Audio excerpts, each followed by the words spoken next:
Ils sont médecins, chirurgiens, gériatres ou radiothérapeutes, le grand monde de l'oncogériatrie qui rassemble les spécialistes du cancer et ceux de la gériatrie, c'est-à-dire la médecine des personnes âgées. Tous étaient réunis en fin de semaine dernière au C-Club pour le 5e congrès Monaco Âge Oncologie. 2 jours d'échanges et de sessions plénières autour de la prise en charge de la personne âgée. Grâce aux gériatres, nous pouvons connaître mieux la personne âgée avant son traitement et mieux prendre en charge les conséquences des traitements, l'isolement, les problèmes de nutrition, les problèmes d'autonomie, etc. Et grâce aux cancérologues qui s'intéressent davantage à l'oncogériatrie, nous avons des traitements plus adaptés, mieux respectueux de la qualité de vie de ces personnes.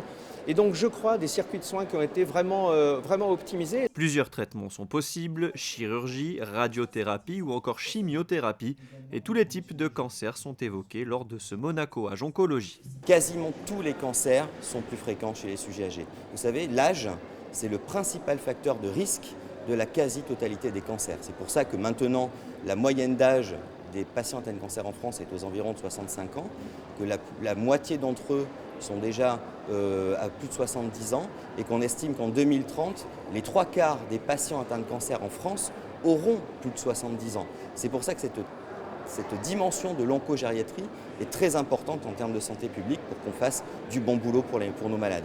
Durant ce congrès, 2 prix ont également été attribués. Le prix Michel Herry en hommage à ce précurseur en matière d'oncologie.